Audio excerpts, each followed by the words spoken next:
bout de table Florence Savournin, qui est enseignant-chercheur émérite à l'Université Jean Jaurès à Toulouse. Voilà, de Toulouse. On a une équipe de Toulousains et Toulousaines ce soir. Et Françoise Audard, à ses côtés, vous êtes coordinatrice en lycée Ulysse, en lycée professionnel, lycée Gisèle Halimi, si je ne me trompe. C'est l'occasion de la citer. Et pas que, vous avez aussi deux casquettes. Vous avez aussi un master de psychologie. Voilà. Non, on a je le précise. Et Gilles Sautil, coordinateur Ulysse en lycée professionnel Charles de Gaulle, pour ce qui est de vous. Et aussi avec une double casquette, pas de master en psychologie, mais vous êtes référent décrochage scolaire, en plus d'être enseignant spécialisé dans le dispositif Ulysse. Voilà, on a des gens, pour dire qu'on a des gens hautement compétents. On ne se moque pas de vous. Alors, on vient d'entendre le petit témoignage de Maëva sur ce passage du milieu un peu protégé qu'est le milieu scolaire au milieu ordinaire et à la recherche de travail en milieu ordinaire, qui n'est pas simple quand on a notamment un handicap intellectuel ou psychique, bon, qui n'est pas simple de toute façon, j'allais dire, pour beaucoup de gens, mais on verra que justement les recherches spécifiques soutenues par la FIRA parlent bien au-delà effectivement du monde du handicap. Et j'en profite pour signaler que la recherche dont on va parler, c'est une recherche qui est finalisée et c'est un projet qui a été soutenu dans le cadre d'un appel à projet en partenariat entre la FIRA et la GFIP. Et je ne sais pas si Christian Ploton, le président de la GFIP, est présent parmi nous. Voilà, il nous rejoindra peut-être tout à l'heure.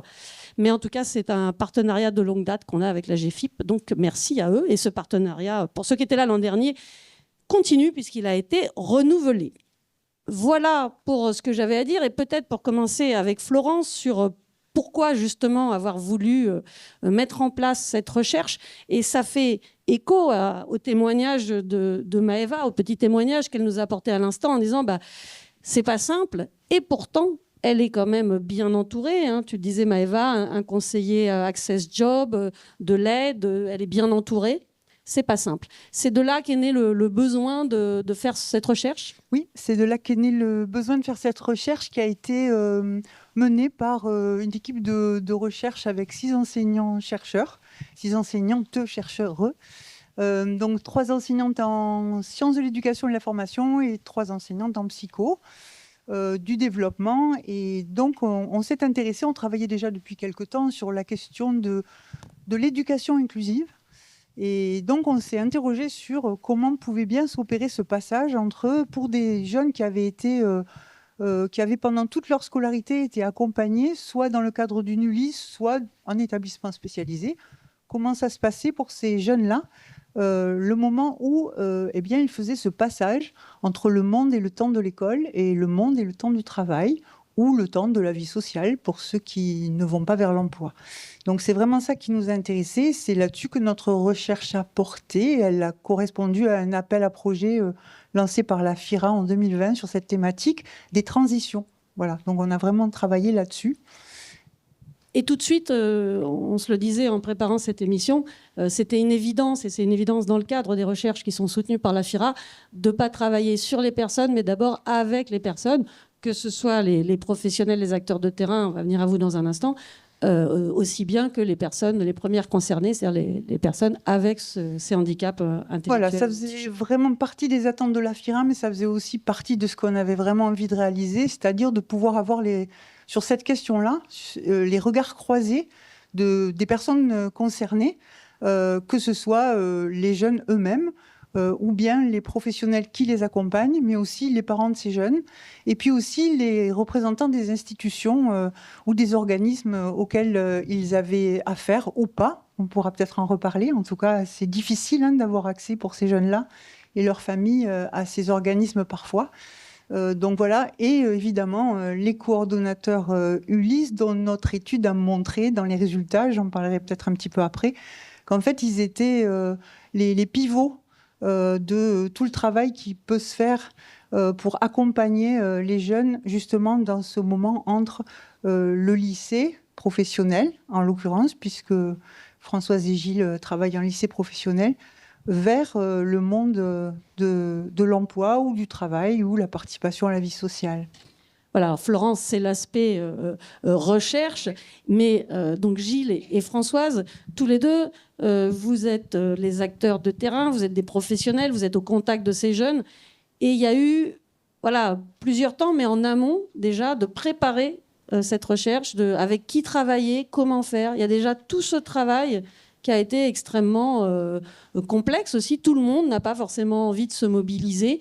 Et pourtant, il faut mobiliser au sein des Ulysse pour ce genre de recherche. Alors, mettez bien les micros devant, pour qu'on vous entende bien. On a participé au comité de pilotage de la recherche avec les enseignants-chercheurs, ce qui nous a permis de suivre vraiment les préconisations et de voir ce qui était demandé. Et dans ce cadre-là, on a été comme un peu ressources pour trouver les élèves qui souhaitaient participer, les collègues qui ont fait partie des focus group aussi, qui ont été interrogés, des collègues d'enseignement professionnel, des collègues, des équipes éducatives qui accueillent ces élèves-là. Rencontrer aussi les AESH. Nous, on a été aussi entendus. Les tuteurs de stage aussi, les tuteurs de PFMP, avec toutes les questions qui sont soulevées autour des informations qu'on doit transmettre ou pas, de toute la question délicate de l'information, de la transmission d'informations. Voilà, je pense que, en gros, c'est dans ce cadre-là qu'on a essayé d'évoluer. Et est-ce que c'était facile, est-ce que tout le monde était assez réceptif à ce type de recherche en voyant l'intérêt? Et vous allez peut-être aussi nous raconter quel intérêt tout de suite vous y avez vu, vous, à vous engager dans ce type de recherche. Alors, il y a des gens qui ont été des collègues. Le plus difficile, ça a été un peu de trouver le temps pour les tuteurs, j'ai l'impression. Les élèves, ils ont adhéré. Je trouvais qu'ils avaient plaisir à ce qu'on leur donne la parole, à être entendus, à pouvoir s'exprimer sur cette question-là, qui les préoccupe vraiment quand même, comme ce qu'a dit Maëva. Même avant de sortir du lycée, ils ont une conscience assez aiguë que c'est pas évident, ou pour la recherche de stage, ils mesurent assez bien tout ça. Donc les élèves étaient partants, les collègues étaient partants jusqu'à un certain point, j'ai l'impression, c'est-à-dire qu'ils voulaient bien, ils étaient en demande d'informations, mais ils ne souhaitaient pas forcément participer sur un plus long terme. Donc ça s'est un peu étiolé dans la recherche sur la participation au focus group. Ça a été un peu plus...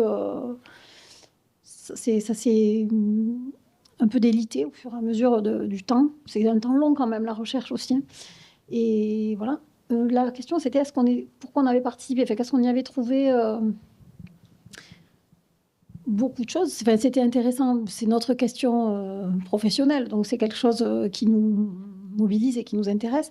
Et c'était intéressant aussi de participer, de voir une recherche en train de près, d'assister au travail de conception d'une recherche, de la voir se réorienter au fur et à mesure de la réalité, c'est-à-dire des possibles, de ce qu'on arrivait à trouver ou ce qu'on n'arrivait pas à trouver, des gens qui voulaient ou qui ne souhaitaient pas participer. On était obligés...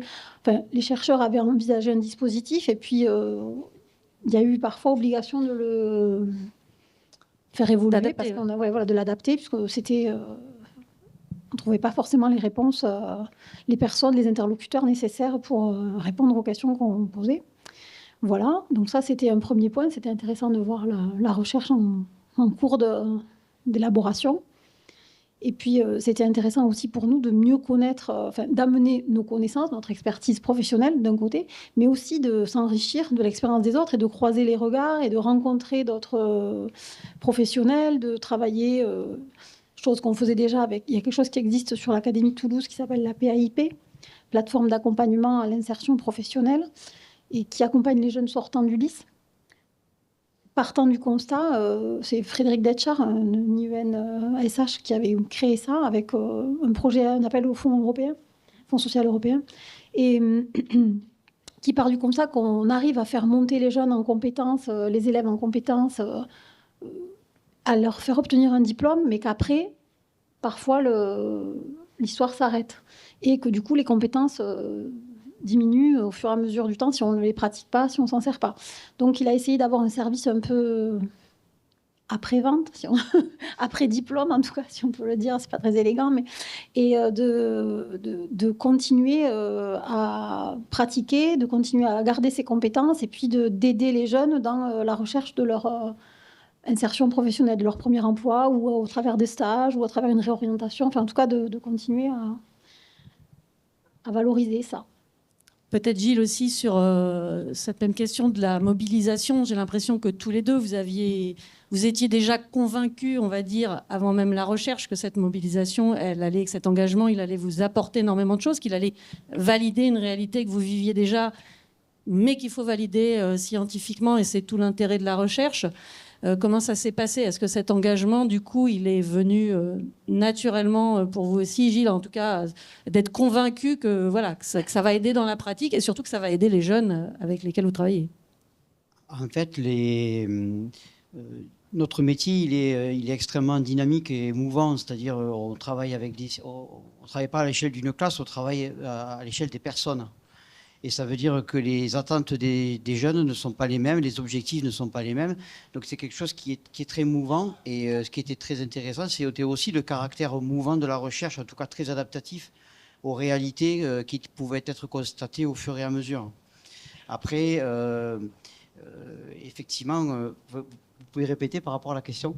Non, mais c'était savoir si votre engagement, tout de suite, vous vous êtes dit oui, ça va être intéressant, j'ai tout intérêt, parce que c'est pas évident, vous le disiez, de mobiliser les collègues. Il y a des collègues qui se disent bah non, j'ai pas le temps, j'ai autre chose à faire, j'ai mieux à faire, et on les comprend. C'est pas de jugement, mais ce qui est très intéressant, c'est que nous, en fait, avec Françoise, on est des praticiens de terrain. On a une vision vraiment au plus près des jeunes, et on a toujours eu des interrogations sur comment faire en sorte que les élèves puissent devenir des professionnels et s'insérer. Et quand on a, entre guillemets, le nez dans le guidon, qu'on travaille, on est au contact des jeunes, ces observations, en tout cas les limites qu'on pouvait observer, mais aussi les réussites, c'était intéressant que la recherche puisse venir apporter son regard là-dessus. C'est-à-dire, en tout cas moi à titre personnel, j'avais des interrogations de est-ce que ce qu'on fait, c'est quelque chose qui apporte une plus-value aux élèves? Et s'il y a une plus-value qualitativement et quantitativement, qu'est-ce que c'est? Et si on a des difficultés, est-ce que la recherche est capable de les relever? Et dans ce cas-là, à quel titre elle peut nous accompagner? Donc c'est en ça que spontanément, quand on a été sollicité, c'est toujours très flatteur aussi que la recherche s'intéresse à nous, parce que ça permet de rendre explicite quelque chose qui est très implicite. Je veux dire, même, il y a eu un documentaire qui est sorti, et c'est vrai que moi, je racontais antérieurement que ma propre famille ne savait pas le métier que je faisais concrètement. Et le fait de rendre compte de ça, ça permet de rendre les choses visibles aussi. Donc il y avait aussi cette importance-là de rendre compte et en même temps d'interroger notre pratique. et aussi une idée sur laquelle vous avez insisté, c'était de ne pas distordre la réalité, d'être en plus, d'être très concret dans ce que vous alliez noter et de pas, de regarder précisément ce qui se passe. Ça, c'est quelque chose sur lequel on avait. J'ai l'impression que c'était le parti pris de départ. Alors, je ne sais pas si c'était dans l'appel à projet, je ne me souviens plus exactement. Dans l'appel à projet, déjà que ce soit très concret pour qu'il y ait des choses qui sortent de la recherche, qu'elles soient appliquées, qu'il y ait des choses, des livrables qui puissent être utilisés en formation pour les professionnels de terrain. Voilà. Et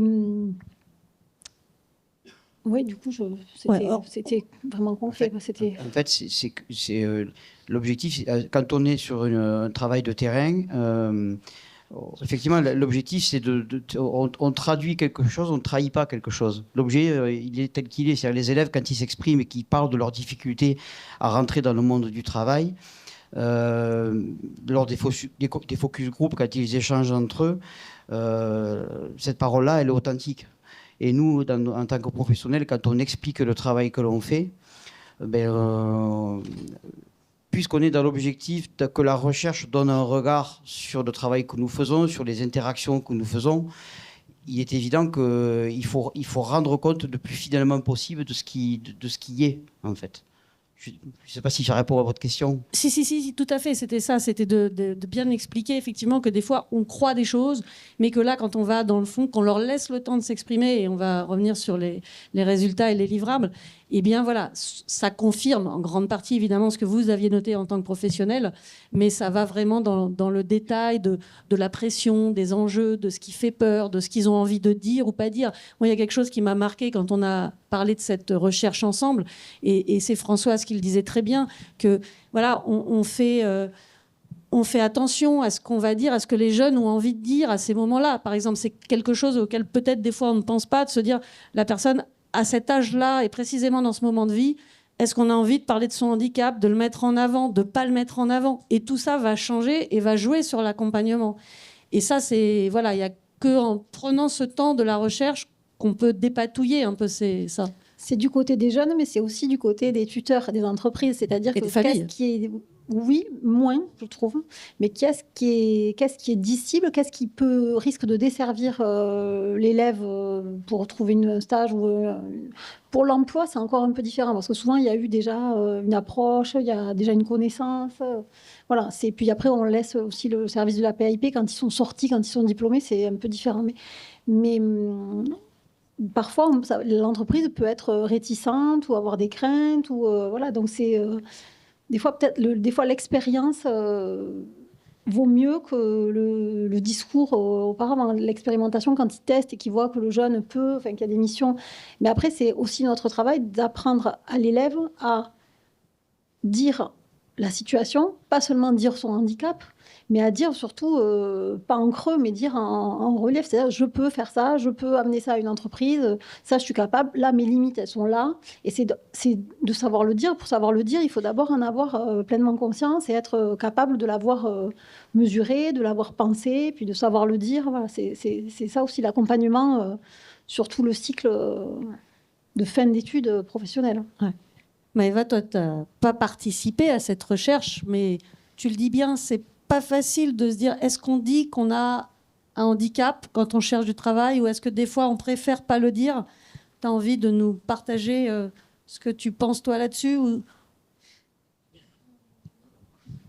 C'est pas facile, mais des fois c'est un peu décourageant. Voilà. Qu'est-ce qui est décourageant de ne pas trouver ou de... De pas trouver du travail. Et est-ce que tu penses que ton handicap, il est justement un frein ou au contraire, est-ce que tu le dis, toi, tu dis, voilà, j'ai voilà, quelques capacités différentes ou est-ce que tu préfères ne pas parler de ce sujet-là? Ça se voit, en tout cas. Oui, donc autant l'assumer pleinement avec les entreprises. C'est ça. En parallèle des acteurs, des actrices de terrain, la recherche, comment ça se passe en tant que scientifique pour se positionner dans cette équipe, des équipes que vous ne connaissez pas non plus forcément? Comment se passe ce travail en parallèle, du coup, pour valider derrière l'aspect scientifique? Alors, je ne dirais pas que c'est en parallèle, parce qu'en fait, on a travaillé vraiment en coopération. Donc, Gilles et Françoise nous ont permis de rencontrer les élèves, nous ont permis de rencontrer les familles. Mais après, on y a été. Hein, donc, on a mené les entretiens, on a mené les focus. Donc voilà, on était sur le terrain pendant plusieurs mois et même plusieurs années, finalement. Voilà, donc la proximité du terrain, pour nous, faisait partie de la recherche elle-même. On ne l'a pas déléguée, voilà, ça faisait partie du travail. Et alors, passons sur les livrables. Vous en avez déjà dit un mot. Quel était l'objectif de départ de ces livrables? Et on va notamment parler d'un documentaire. Non, ce n'est pas un web documentaire, c'est un documentaire tout court, un film documentaire très chouette qui est disponible en ligne, qui dure 1h15 et qui vraiment permet, et je rebondis sur ce que disait Gilles, vraiment d'incarner un peu cette recherche. C'est-à-dire que là, on réalise, et là, on voit le travail qu'il y a derrière et les problématiques concrètes de ces jeunes. Qui c'est qui veut nous présenter un peu les livrables de la recherche? Alors, il y a évidemment des rapports scientifiques. Peut-être. Oui, un gros rapport scientifique, des articles de recherche publiés dans des revues scientifiques, et puis 3 catégories de livrables, en fait. Donc, des ingénieries de formation, puisque parmi les enseignants-chercheurs que nous sommes, eh bien, nous enseignons aussi. Donc, c'était intéressant de pouvoir construire des ingénieries de formation sur la base de nos résultats. Et puis, un film documentaire, comme vous disiez. Donc, il a été réalisé par un réalisateur qui fait partie de l'Université Jean Jaurès, et donc avec lequel nous avons tourné, et il a réalisé le montage. Donc, nous avons filmé la RGPD ne nous a pas... Alors, la RGPD, c'est un organisme qui contrôle eh bien, ce qu'on fait comme usage des images et des paroles des personnes que l'on interviewe ou que l'on filme. Voilà, donc Oui, non, mais ok, je décline pour les gens qui ne connaîtraient pas parce que ce sont des acronymes. En tout cas, la RGPD, donc cet organisme-là, ne nous a pas permis de filmer les enfants que nous avions, les jeunes ou les familles que nous avions interviewés dans le cadre de la recherche. Donc, Voilà. on a dû aller en rencontrer d'autres. ça, c'est un aspect technique. Oui, mais c'est effectivement. important. Oui, voilà, qui a fait que. Mais au final, il y a quand même un film qui est superbe. Et il y a un film magnifique que je vous conseille de regarder d'ailleurs, qui s'appelle Là où je suis, là où je vais, et qui concerne justement, on y voit Gilles et Françoise, qui font partie de la première partie du film et de la seconde, donc sur le temps de l'école et sur le temps entre l'école et le monde du travail. Et puis il y a une troisième partie qui est plutôt située dans le monde du travail ou de la recherche du travail plus exactement, et qui a été filmé notamment sur un tiers-lieu qui existe en région toulousaine, à Toulouse même, et qui s'appelle Café & Co, dont certains peut-être ont entendu parler, et qui permet à des personnes, jeunes et moins jeunes, eh bien de s'insérer dans un milieu social, voire de travailler bénévolement, et qui nous disent dans le film à quel point le travail, plutôt que l'emploi, est pour eux important. Ça nous a amené cette distinction du travail et de l'emploi qu'on avait déjà réfléchi sur le plan théorique, mais qui, dans la bouche de ces personnes, prenait beaucoup de sens. On peut avoir envie de travailler, c'est-à-dire d'être utile socialement, de sortir sur son canapé, de participer à la vie sociale, d'apporter quelque chose à la vie sociale, sans pour autant rentrer dans le milieu de l'emploi, qui parfois ne permet pas à des personnes en situation de handicap de trouver leur place, parce que le milieu de l'emploi est un milieu difficile, y compris pour les personnes valides, et à plus forte raison pour les personnes en situation de handicap. Donc on peut travailler sans être en emploi. C'est vraiment un des résultats de la recherche et qui nous a été amené par les personnes que nous avons rencontrées au café. Merci. Un mot de Gilles et Françoise aussi sur ce documentaire. Gilles, vous me disiez, ça avait un côté doux amer, ce documentaire, et puis que c'était assez génial. Et c'est vrai, moi j'ai regardé le documentaire, de voir des jeunes qui se redressent, c'est l'expression que vous avez employée. Et c'est vrai que c'est un beau livrable de recherche. Je trouve que ça fait bien partager l'enjeu et ce qui se passe pour ces jeunes. Et oui, j'ai employé cette expression-là parce que je l'ai revue de multiples fois. Et la dernière fois que je l'ai vue, j'étais assez ému parce que on retrouve la réalité de jeunes qui acquièrent des compétences quand ils sont en lycée professionnel. Ils ont des compétences et qui ne peuvent pas toujours les mettre face à la réalité de l'emploi. Et le début du documentaire, les jeunes, la première réaction des jeunes, c'est effectivement, en gros, si vous deviez dire à d'autres qu'est-ce que c'est que de rentrer dans l'emploi, ils disent bon courage. Et ça rend compte de réussite, de jeunes qui ont des parcours qui sont vertueux, qui arrivent à s'insérer avec parfois des parcours qui ont été longs, avec des remises en question. Et puis il y a aussi des jeunes pour lesquels c'est beaucoup plus compliqué. C'est en ça que je disais que c'est doux amer, finalement, c'est que ça rend compte d'une réalité qui est très contrastée. Voilà. Et c'est ce qu'il y a de très juste dans ce documentaire, et qui est aussi au cœur de notre travail, je pense, en tant que coordonnateur Ulysse, quand on travaille en insertion professionnelle et qu'on travaille à la certification, c'est-à-dire à l'obtention d'un CAP ou d'un bac pro, ce n'est pas une fin en soi. Le documentaire le rend bien compte de ça. Françoise, peut-être sur ce documentaire, est-ce que c'est quelque chose aussi, vous aviez, j'imagine, pas l'habitude, vous avez trouvé que c'était un rendu intéressant justement pour j'ai trouvé très intéressant de voir d'abord ce que ça rendait de nos métiers, même pour nous, c'était un retour sur notre vécu professionnel qui était intéressant. On se pose soi-même des questions et puis de voir ou de discuter avec des chercheurs, les questions qui sont posées, les retours des familles aussi qui ne nous disent pas forcément ça en temps normal. Là, c'était une façon d'aborder des questions, d'aller un peu au fond des choses, d'avoir le temps d'aller au fond des choses.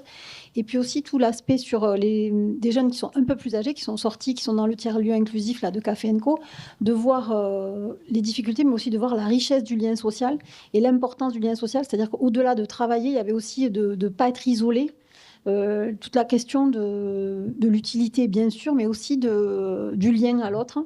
Et souvent, les jeunes, on voit qu'ils ont des fois du mal à quitter l'établissement scolaire, ils sont prêts à faire n'importe quelle autre formation pour avoir encore un statut social, être encore... Enfin, ça fait très peur de sortir de l'école. Il y en a beaucoup qui ont beaucoup de mal à l'école, dans notre univers, des élèves du milieu ordinaire, dans le lycée professionnel. Et on voit aussi qu'il y a vraiment une grande angoisse à quitter le lycée professionnel. Et là, je trouve que c'est de voir des jeunes qui ont un parcours déjà un peu plus avancé, ils ne masquent pas les difficultés. Il y en a, et encore, ils s'y sont confrontés des fois encore plus tard. Mais il y avait aussi une complicité dans leur groupe, une émulation et un plaisir à être ensemble. Et en sachant que dans le tiers-lieu inclusif, là, c'est un projet qui a été monté par une association toulousaine qui s'appelle l'ASI, mais qui est aussi par des éducateurs, mais aussi où les jeunes les jeunes du centre qui sont en situation de handicap ont été aussi porteurs du projet et fondateurs avec les éducateurs. C'était vraiment quelque chose qui partait de leurs besoins et de leurs demandes. Ils ont monté le projet, créé le projet, recherché, et ils ont aussi, ils le font vivre, de voir qu'il y a des gens qui se sont épanouis, qui ont retrouvé un rythme pour le travail, qui ont retrouvé... Et je trouvais que ça, c'était très positif pour nous, de voir que ce qui n'est pas réglé, parce qu'on a une tranche du parcours de vie, la tranche fin d'adolescence, est sortie vers l'univers professionnel, mais les choses ne se font pas toujours... juste à la fin ou à l'obtention du diplôme. Donc nous, il nous manque parfois, on n'a pas forcément le recul. Il y a des élèves qu'on revoit, des élèves qu'on ne revoit pas. Voilà. Mais là, c'était bien d'avoir aussi un peu l'après. Ouais. Et puis le temps long Oui. dont vous parliez, ça, Oui. c'est vrai que ça demande du temps. Et le temps passe d'ailleurs, ici il est court le temps. Mais c'est parce qu'on a plein de choses intéressantes aussi après. Mais du coup, un mot peut-être, Françoise, quand même sur un autre Françoise ou Florence, pardon, peut-être sur la plateforme interactive, parce que c'est aussi un autre délivrable de la recherche qui est assez original, et donc la mise en place d'une plateforme interactive. Oui, la mise en place de cette plateforme interactive, elle a été faite grâce aux remarques du COPIL et des cours de Ulysse avec lesquels on a eu des entretiens. Et aux parents aussi qui nous ont dit combien il était difficile pour eux d'accéder justement aux informations concernant l'après-lycée pour leurs enfants. Et donc cette plateforme présente à la fois la recherche et à la fois les différents organismes auxquels que l'on peut contacter pour, selon la situation, trouver des réponses aux questions qu'on se pose quand on a un jeune ou quand on est un jeune qui veut s'orienter. Donc cette plateforme, elle a été réalisée par une étudiante et qui était ingénieure de recherche à ce moment-là, et elle l'a vraiment réalisée de manière à ce que n'importe quel usager puisse interagir dessus et trouver les informations dont il a besoin. Donc la plateforme, le court-métrage documentaire.